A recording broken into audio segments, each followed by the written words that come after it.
Donc voilà, je suis psychiatre, addictologue, praticien hospitalier dans le service du professeur Lançon. Et je m'occupe de manière très spécialisée des addictions comportementales en général.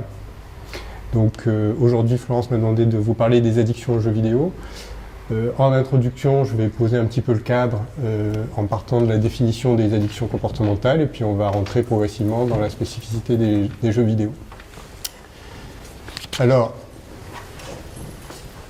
pour définir une addiction comportementale, la meilleure définition me semble celle de Goodman, de 2008, qui est quelqu'un qui a beaucoup travaillé sur la notion de processus addictif, de caractéristiques communes en fait entre les addictions aux substances, qui étaient décrites depuis des années, et les addictions comportementales. C'est grâce à ces travaux qu'on a commencé à se dire que c'était un petit peu la même chose et qu'il fallait peut-être aborder le problème de la même manière. Donc lui, il définit ça comme la tendance forte, durable, excessive, à s'engager dans des comportements de production de plaisir et ou d'évitement des affects négatifs. Donc, premièrement, on a la répétition d'un comportement. Et la répétition de ce comportement est sous-tendue par deux motivations. Le premier, c'est le plaisir. Quand j'ai une conduite addictive, souvent, en tout cas au départ, j'ai du plaisir. Et la deuxième motivation, c'est le fait d'éviter d'être mal.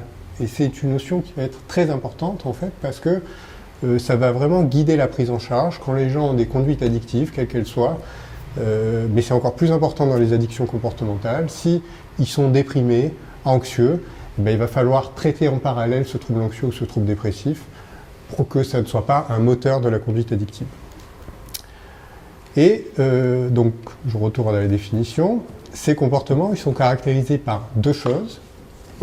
L'incapacité récurrente à contrôler le comportement et la poursuite du comportement en dépit de conséquences négatives significatives. Et en fait, c'est ces conséquences négatives, que ce soit pour les addictions à un comportement ou les addictions aux substances, qui vont différencier en fait les différents processus addictifs. En gros, si j'ai une addiction à une substance, je vais avoir beaucoup de problématiques somatiques, par exemple dans l'alcool ou les dépendances aux opiacés. Quand j'ai une addiction au jeu d'argent ou des achats compulsifs, je vais avoir des conséquences sociales, professionnelles, etc., mais financières aussi. C'est bon? Je ne vous ai pas perdu? Vous avez des questions? Non?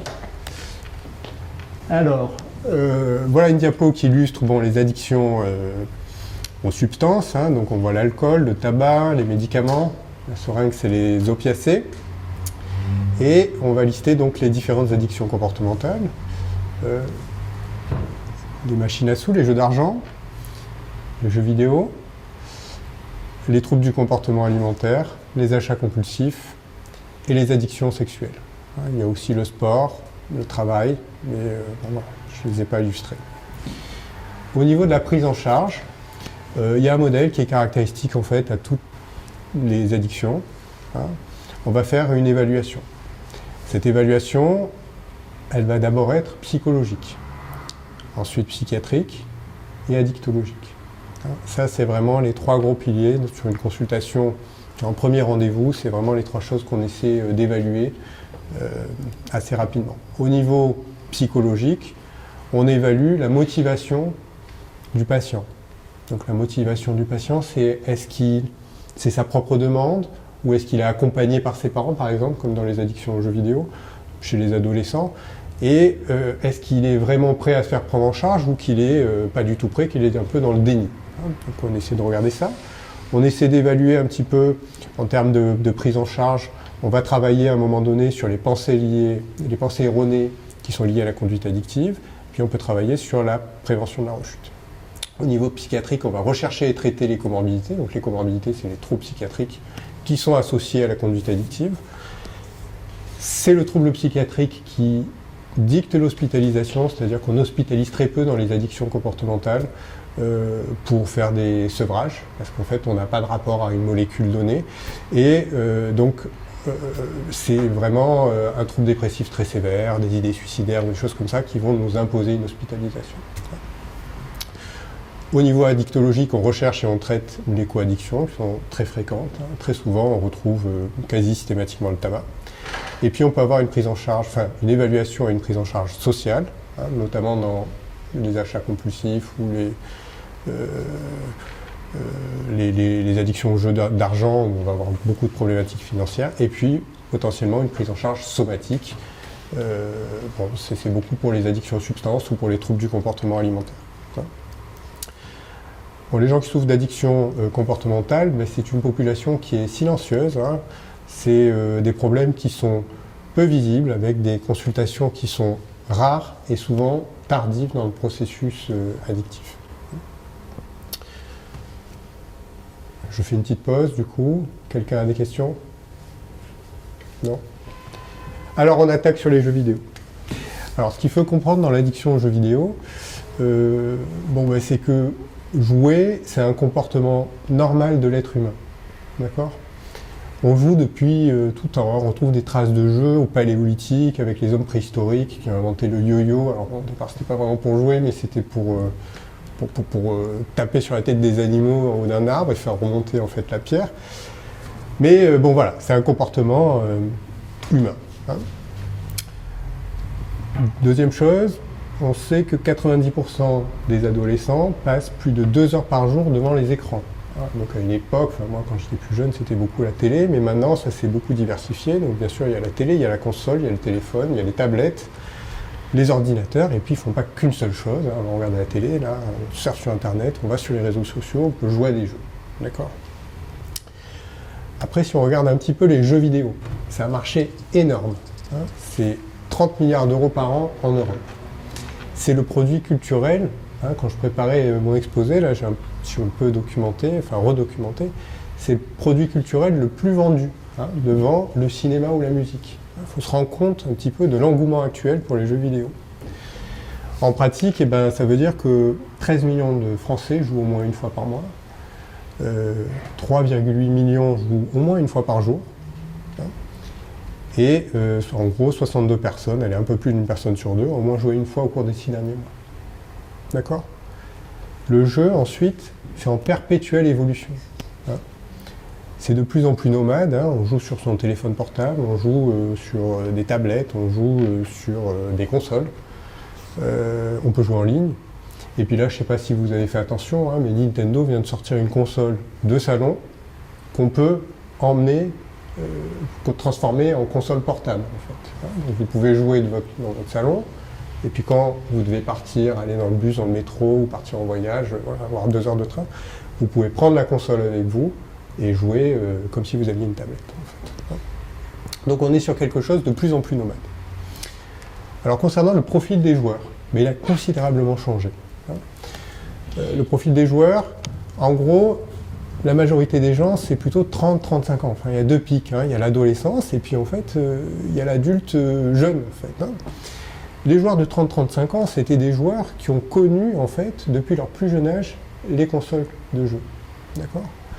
Et c'est des joueurs qui jouent à des jeux assez sophistiqués, sur des consoles complexes, sur la PlayStation 4 ou la Xbox. Donc ce n'est pas qu'une affaire d'adolescents, et ça intéresse toutes les classes d'âge.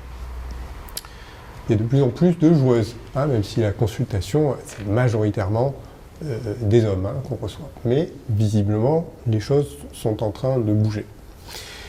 Et ça reste une pratique qui est solitaire, même si on va jouer en réseau. Hein. D'accord.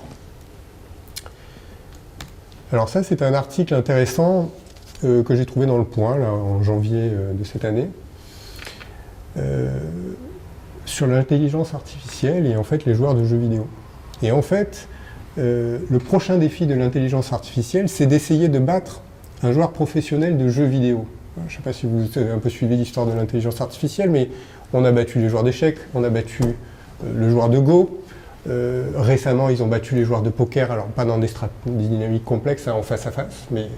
Et le prochain Graal, c'est d'essayer de battre un joueur de jeux vidéo. Et visiblement, ils vont quand même avoir beaucoup de difficultés parce que un joueur de jeux vidéo professionnel sur des jeux de stratégie, en fait, il y a des milliards et des milliards de possibilités différentes. Et visiblement, les ordinateurs ne sont pas encore prêts de battre. Ouais. Et d'ailleurs, j'ai vu un reportage il n'y a pas longtemps à la télé sur les embauches de geeks dans des grandes entreprises. C'est exactement ce que conclut l'article. Ils ont tellement un profil ils sont créatifs, ils réagissent à des situations inédites, ils sont très, très rapides, ils arrivent à tenir compte de tout l'environnement et à s'y adapter très facilement. Donc du coup, des grandes entreprises, là en l'occurrence c'était Boeing, recherchaient ces geeks pour les embaucher sur des postes spécifiques où ils allaient apporter toute leur créativité de joueurs. C'était exactement la conclusion de l'article, en fait. Que si on n'est pas joueur de jeux vidéo, a priori, il faut se préparer à changer de métier plusieurs fois dans sa vie.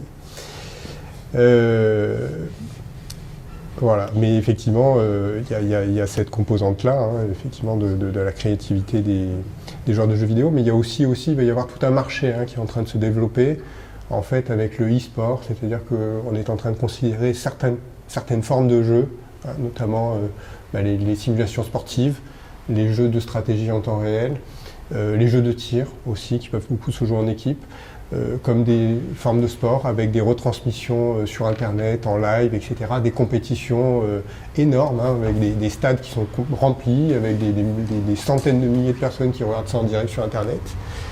YouTube vient d'en racheter les droits. Et chaque grande entreprise va avoir son équipe, comme ils investissent dans les équipes de foot ou dans les équipes de vélo, des choses comme ça.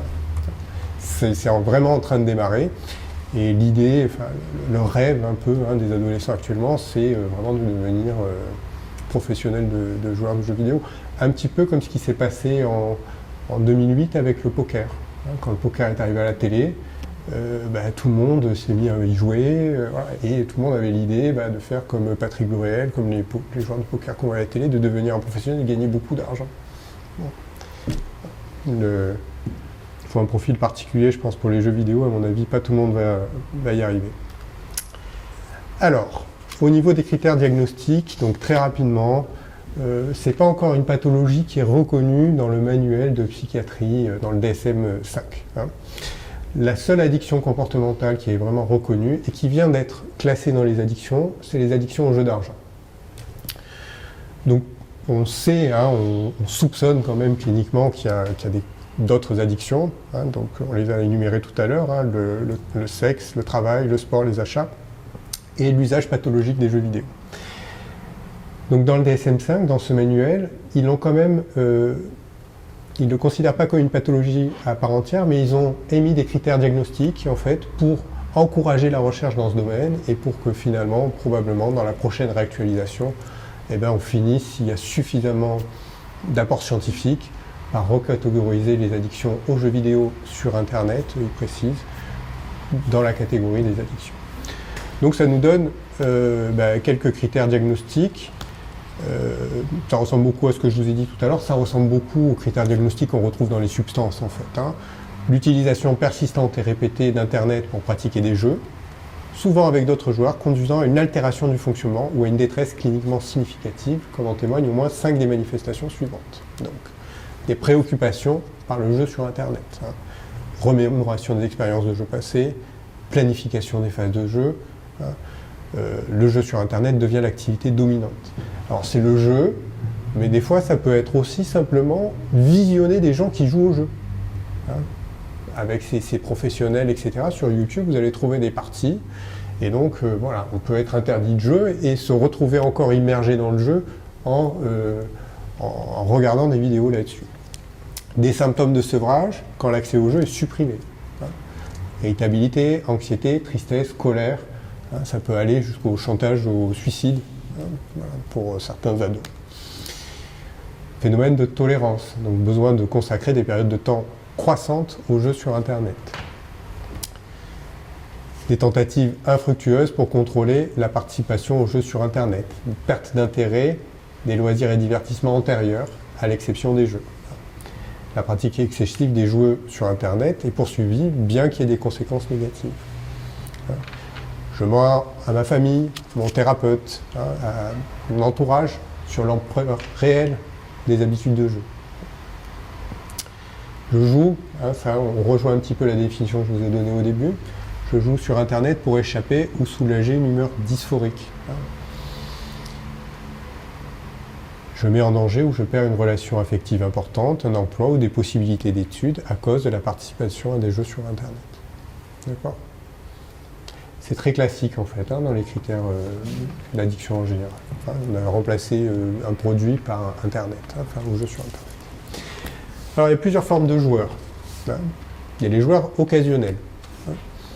Une pratique épisodique. On va souvent jouer en famille ou avec d'autres personnes. Enfin vraiment, il y a une espèce de recoupement au travers du jeu. On va jouer à des jeux de courte durée et donc on peut s'arrêter à chaque instant. Ce sont des jeux souvent peu engageants. Il peut y avoir des joueurs irréguliers. Régulier, ça ne veut pas dire pathologique ou en situation d'abus. C'est qu'il y a des gens qui ont un réel intérêt à jouer aux jeux vidéo. Donc l'activité peut être quotidienne. On va s'intéresser à l'activité des jeux vidéo. On peut y dépenser une partie de son argent. On va aimer se réunir et lancer des parties qui peuvent être plus ou moins longues, le soir ou le week-end, mais il y a la persistance d'un contrôle sur l'activité, malgré des consommations qui peuvent être importantes. Et surtout, il n'y a pas d'altération du fonctionnement psychosocial. D'accord ? Ensuite, les joueurs excessifs. Là, on rentre à la frontière, c'est un petit peu, le joueur excessif, c'est un petit peu l'abus dans l'alcool. Enfin, le terme, je ne sais pas si on vous a fait les dépendances aux substances, mais à une époque, on parlait d'abus de dépendance. Les joueurs excessifs, c'est les abuseurs. Ils surconsomment, ils ont des conséquences négatives, au niveau psychique, relationnel, social, physique. Ils vont négliger certains centres d'intérêt. Ils peuvent jouer beaucoup, 4-5 heures par jour, beaucoup plus le week-end. Et c'est quand la pratique va s'installer vraiment durablement qu'on va développer des dépendances. Là, on est vraiment dans la définition que je vous ai donnée tout à l'heure, l'incapacité à résister à ses envies.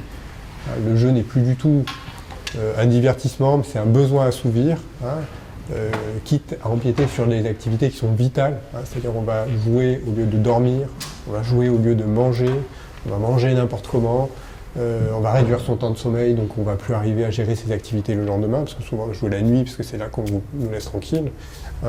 Les pensées sont orientées vers le jeu, le moindre temps libre est consacré aux jeux vidéo, et il y a un désinvestissement total des activités pratiquées habituellement. On parle du terme de no life. Je ne sais pas si vous avez entendu ce terme. Alors, les différents types de jeux. Donc ça, c'est une diapositive. Bon, je ne sais pas si vous êtes amateur de jeux vidéo. Oui. Comment ? Je suis pas amateur du tout. Voilà. Je vois ça, je préfère pas commencer. Vous risquez pas grand-chose à mon avis, mais il y a des jeux sur lesquels vous pourriez débuter.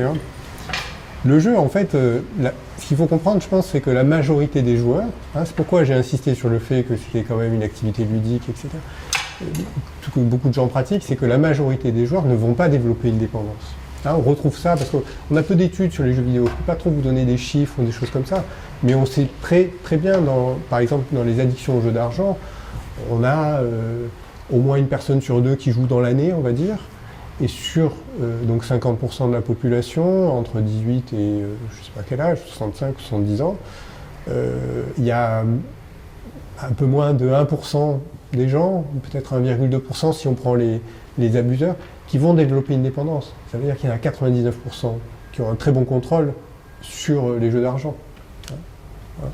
La question, c'est à quel moment, comment on fait, je pense, si on a des enfants, pour pas que ces enfants développent une dépendance, comment il faut être vigilant, comment il faut les accompagner, parce qu'à un moment, je pense qu'il y a eu un écart générationnel entre des gens qui n'étaient pas familiarisés avec les jeux vidéo et des adolescents qui étaient livrés à eux-mêmes dans les jeux. Alors que je pense, peut-être je me trompe, mais que les gens qui ont joué à des jeux vidéo étant plus jeunes, qui y jouent toujours, vont guider leurs enfants, en fait, dans ces pratiques-là. Mais bon, ça, on va voir dans 10-15 ans ce que ça va donner. Alors, au niveau de la classification des jeux vidéo, il y a des jeux de tir. Ça ressemble un petit peu, pour vous s'imaginer, c'est comme un paintball, mais virtuel. On va jouer en équipe, on va se tirer dessus, il faut aller décrocher il faut tuer l'équipe adverse ou aller prendre un drapeau dans le camp d'en face. Donc les gens parlent entre eux, hein. Ils ne sont pas côte à côte, hein, mais ils vont parler au travers d'un casque et ils vont jouer en équipe pour aller ensemble vers le même objectif. Il y a des jeux d'aventure. Donc, dans les jeux d'aventure, on joue seul. Hein, et puis, le jeu est fait de telle manière qu'il y a une quête à accomplir. Voilà, vous allez faire sauter votre personnage, tirer, etc. Mais voilà, il y a souvent un début, une fin. Il y a des jeux de rôle. C'est le fameux, je ne sais pas si vous en avez entendu parler, mais World of Warcraft. Hein.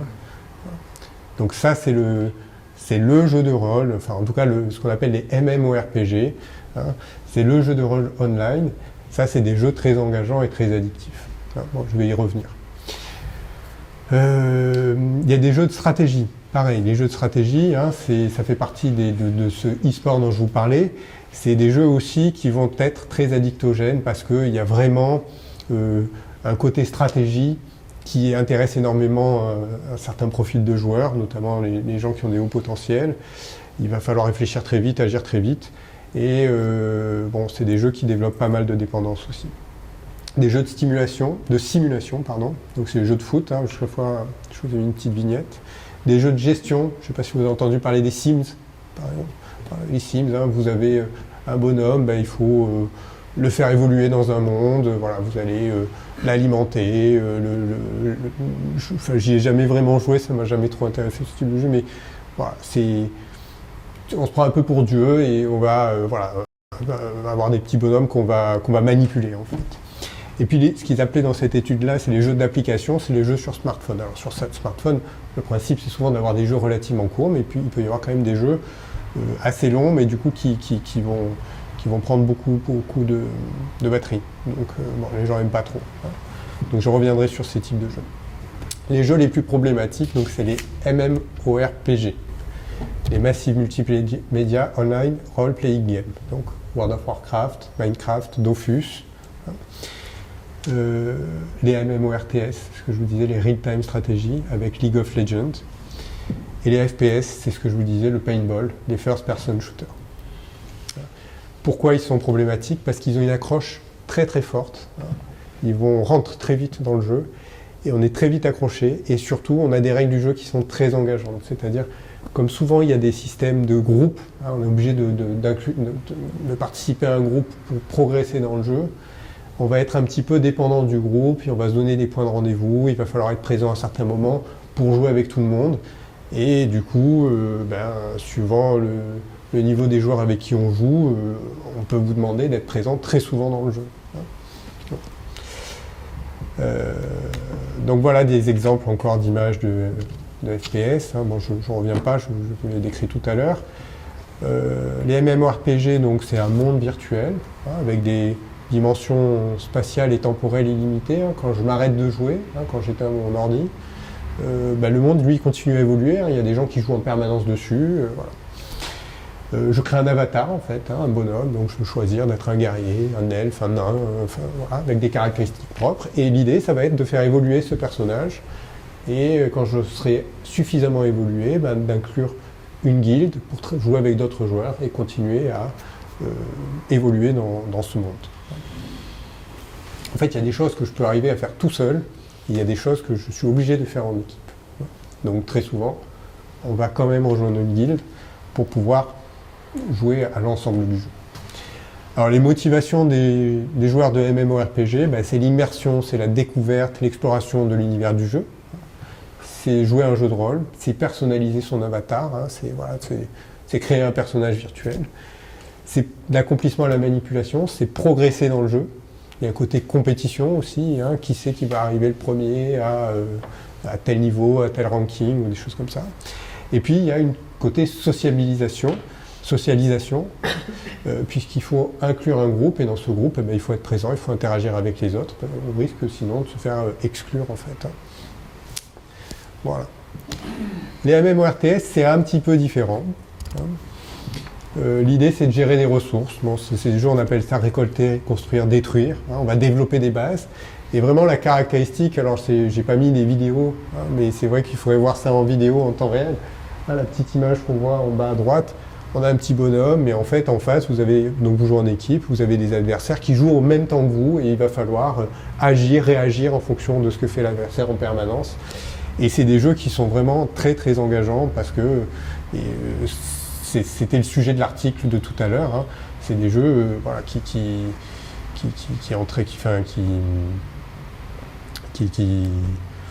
sont très attractifs par leur côté, par leur dimension stratégique en fait. Oui. En fait, l'équipe d'en face, c'est d'autres joueurs. Et oui. Et donc en fait, il y a des teams en fait de joueurs, les joueurs s'agrègent entre bons joueurs. Hein. Les joueurs qui jouent pas beaucoup, pas à haute fréquence, ils trouvent des groupes dans lesquels il y a des joueurs qui jouent un peu comme eux. Hein. Et aussi. Comment ? Ils ont un classement aussi. Oui, c'est pour ça qu'il y a des phénomènes de classement. Là, il y a vraiment, je pense, j'y ai jamais joué. Hein. Pour tout vous dire, j'ai refait la diapo sur League of Legends aujourd'hui. Je cherchais des images. Et en cherchant les images, j'ai regardé des vidéos, et puis j'ai essayé de m'inscrire, mais mon ordinateur n'est pas assez puissant. J'ai pas pu. Je voulais y jouer pour voir vraiment ce que c'était, ça a donné envie d'y jouer. Donc en fait, il n'y a que le décor et toute l'animation du décor est faite par des joueurs, des avatars avec des joueurs derrière. C'est ça Non, il y a une map en fait, très grande. Hein, on la voit en bas à droite, là. C'est le petit carré foncé. Ouais. Donc je pense qu'on voit juste, quand on joue, on voit juste un bout de la carte. Et dans cette carte, bon, il y a une équipe ennemie qui a une base. Nous, on a une base, d'après ce que j'ai compris. Il y a plusieurs chemins pour aller jusqu'à la base. Il y a des monstres qui peuvent attaquer mon équipe ou l'équipe adverse si je prends tel chemin, etc. Et effectivement, après, moi, je vais me déplacer, essayer, enfin voilà. Donc je crois que ça se joue à 5, il me semble, j'ai vu. Voilà. Mais l'intérêt de ces jeux, c'est vraiment de jouer en équipe. Et donc un dernier modèle de jeu que vous connaissez peut-être, du coup, les jeux sur téléphone portable. Non ? Donc le modèle du téléphone portable, hein, donc ils ont essayé au début des smartphones de faire des jeux payants. Puis ils ont vraiment complètement réorienté le modèle. Donc maintenant, le jeu, généralement, sur le téléphone, il est gratuit. Hein. Mais, voilà, ce qu'on appelle des FTP, des free-to-play. Hein.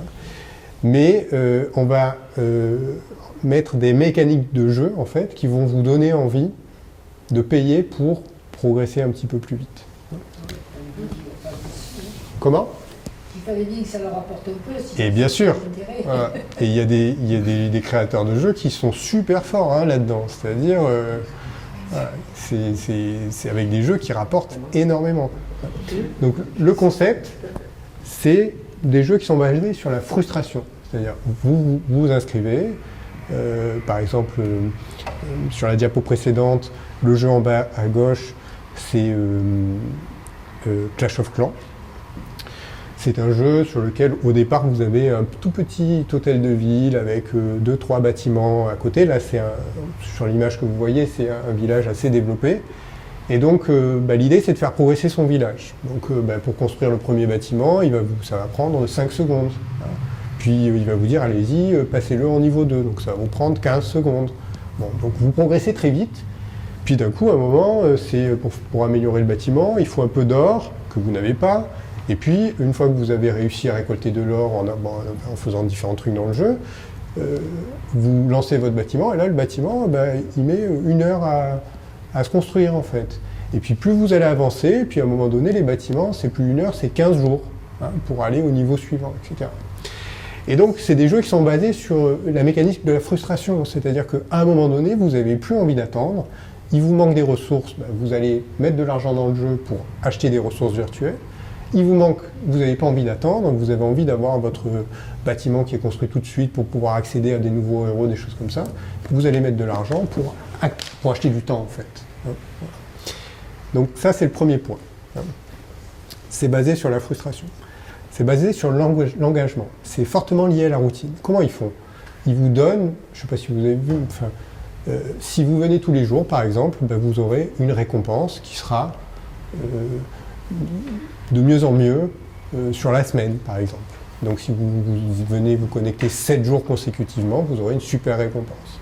Donc ça vous pousse à vous connecter et à venir jouer au moins 1 fois par jour. D'accord ?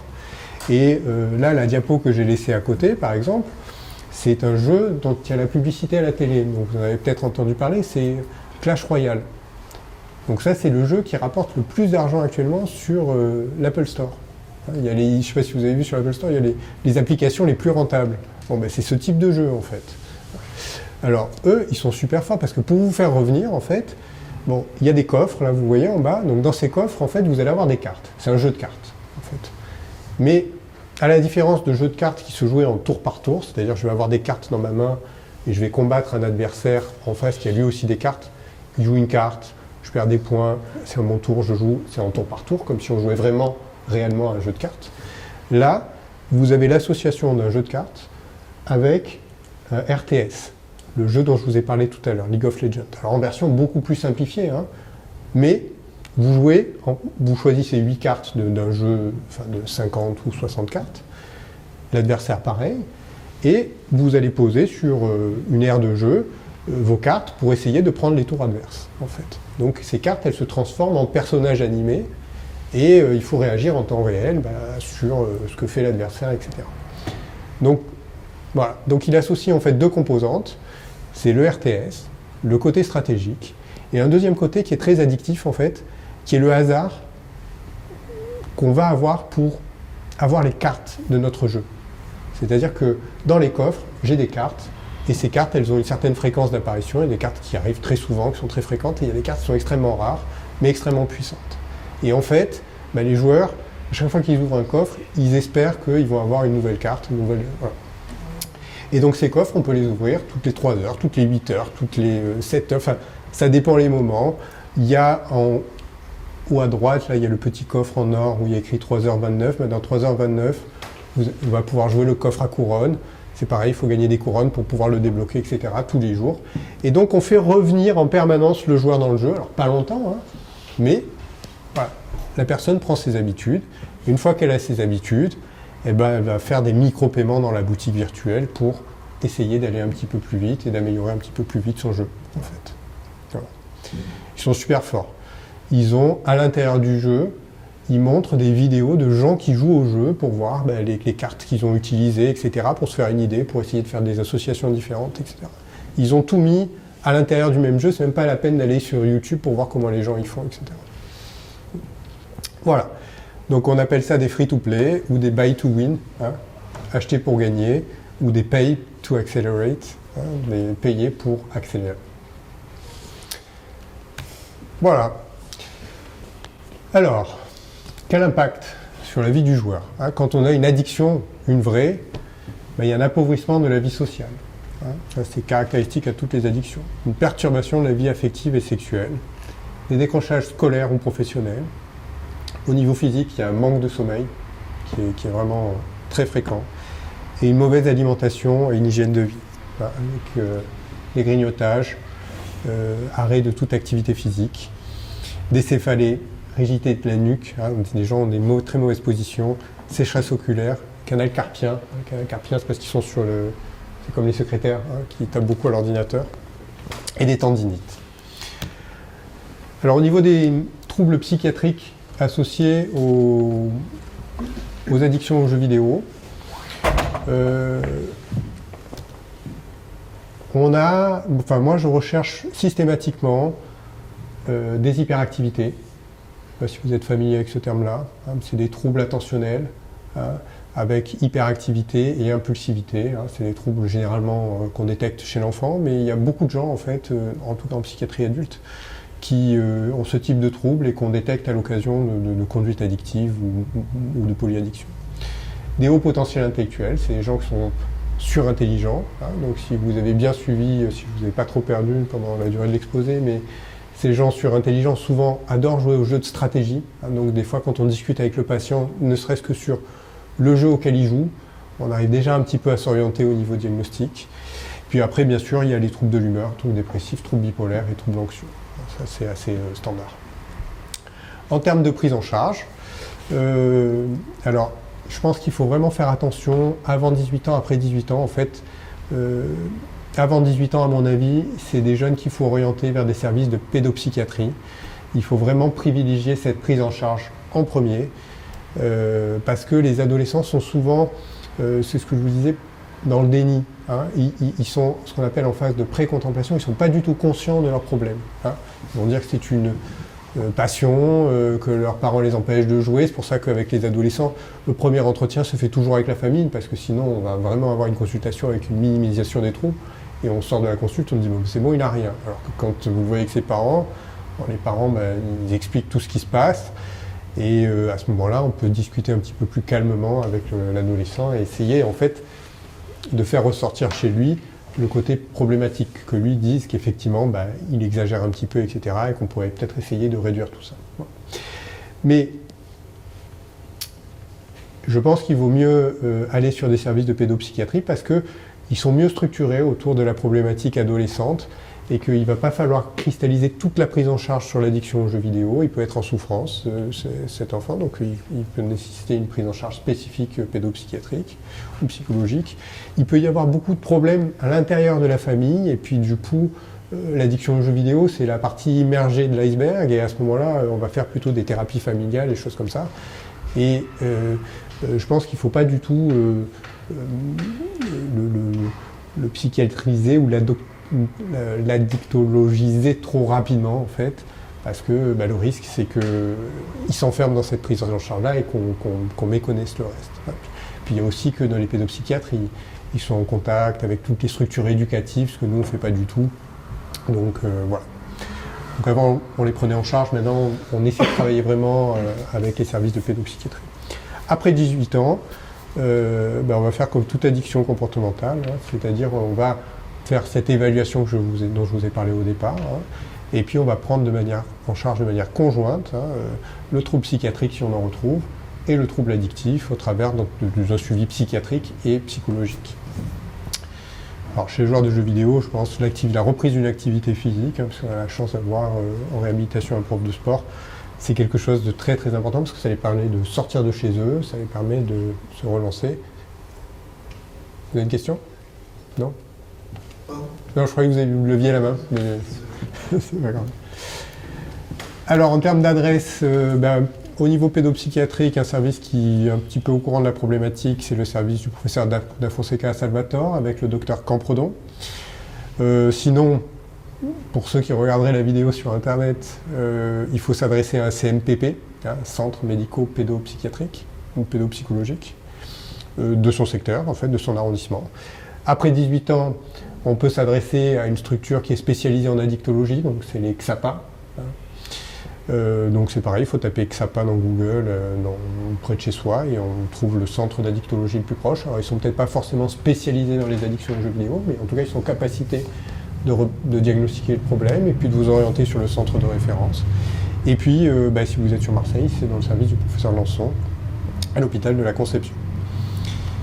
Alors les conseils à donner à l'entourage en cas de dépendance aux jeux vidéo, il faut en parler. Il ne faut pas sermonner le joueur, hein, il faut être bienveillant. Hein. Plus on va essayer de lui dire qu'il a un problème, de rentrer de manière frontale dans la problématique, et plus la personne en face va se braquer.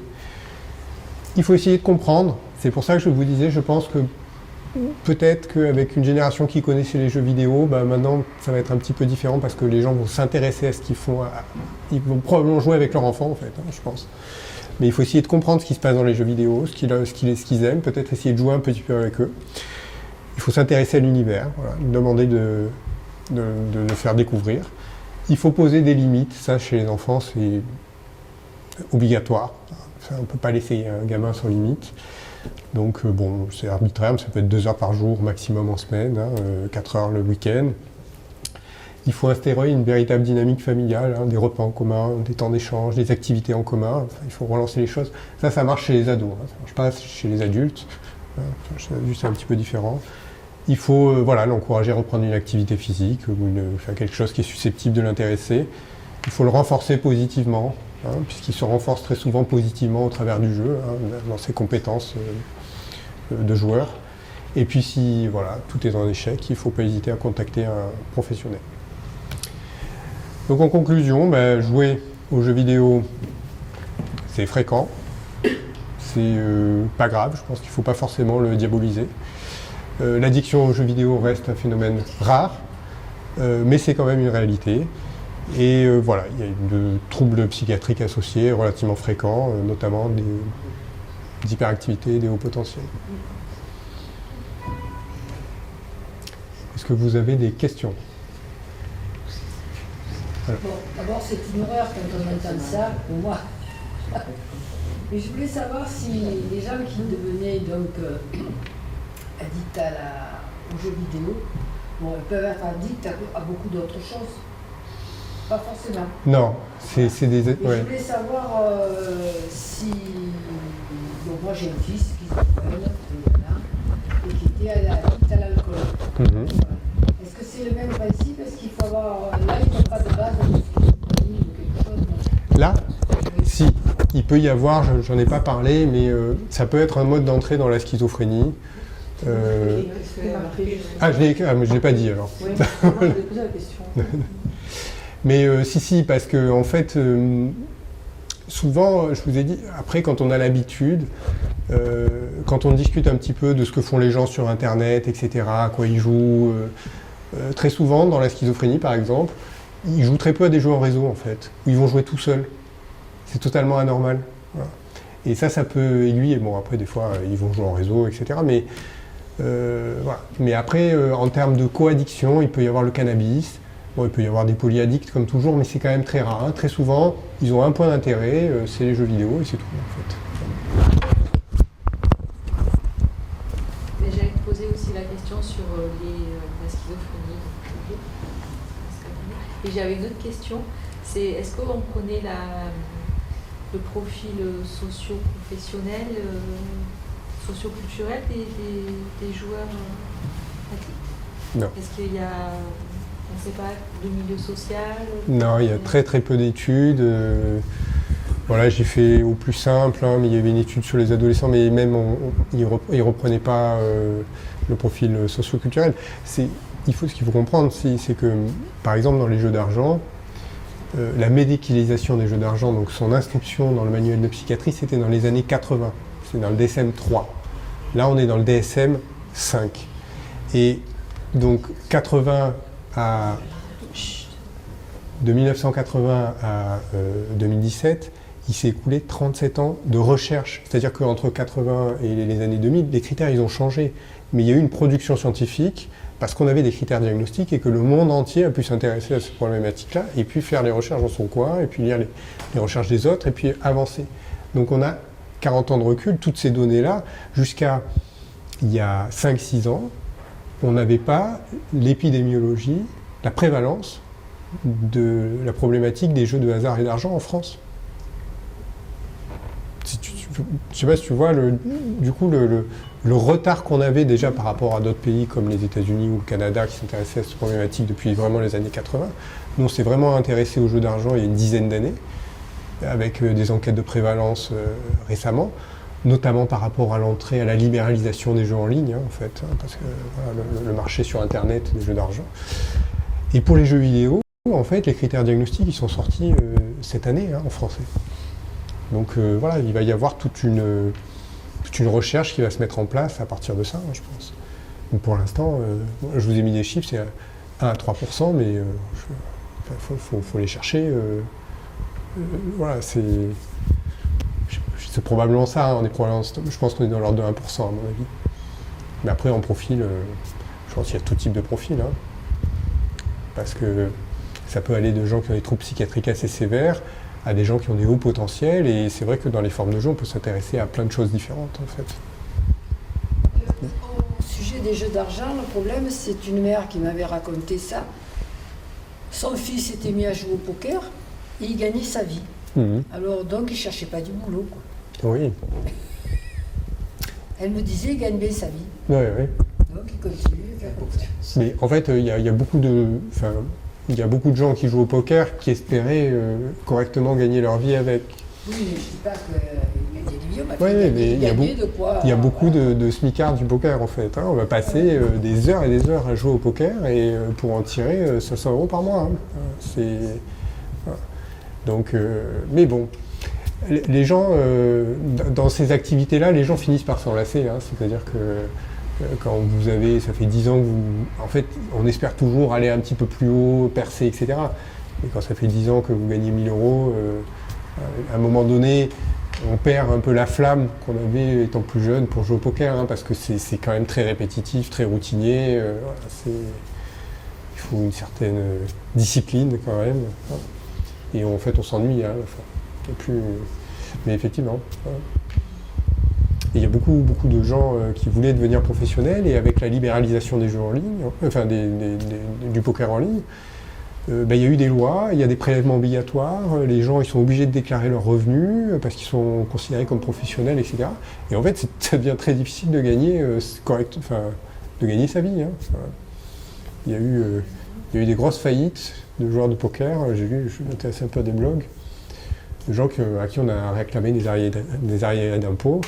Et voilà,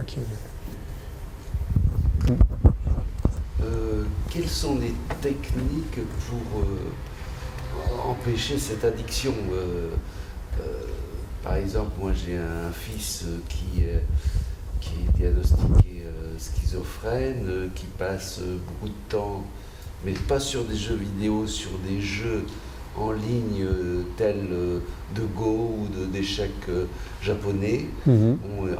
Avant, quand il était plus jeune, il jouait à des jeux de rôle avec des cartes magiques. Ouais.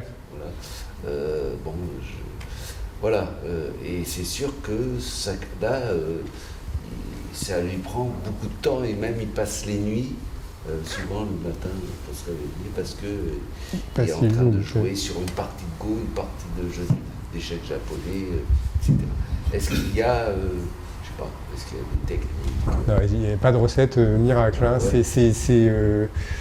C'est des prises en charge souvent qui sont complexes. Alors évidemment, la comorbidité, la schizophrénie associée aux jeux vidéo, ça complexifie énormément, toute forme de jeu, la prise en charge. Hein, parce qu'il y a des symptômes propres à la schizophrénie ou des symptômes résiduels qui font que les gens vont beaucoup rester chez eux, beaucoup rester sur l'ordinateur, et donc trouver facilement des centres d'intérêt.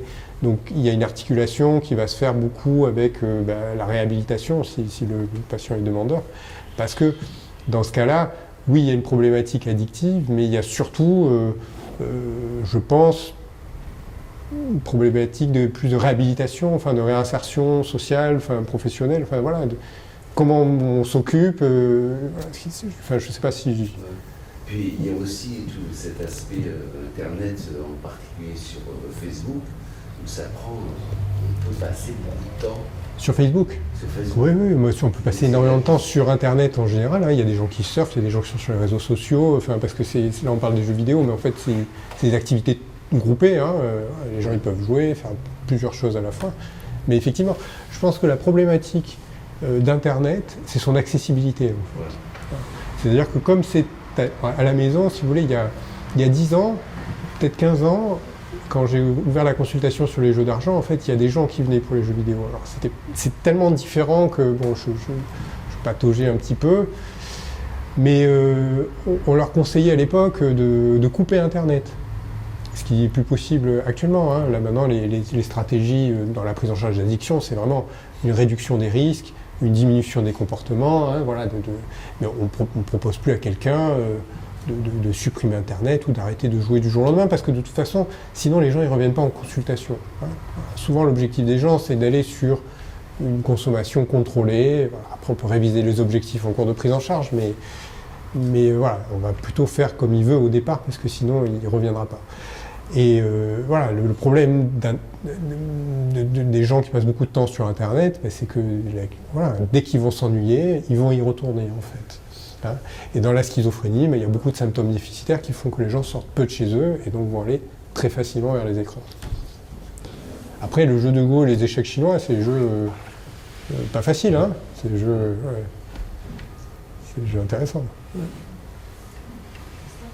C'est un stratège, oui. Oui.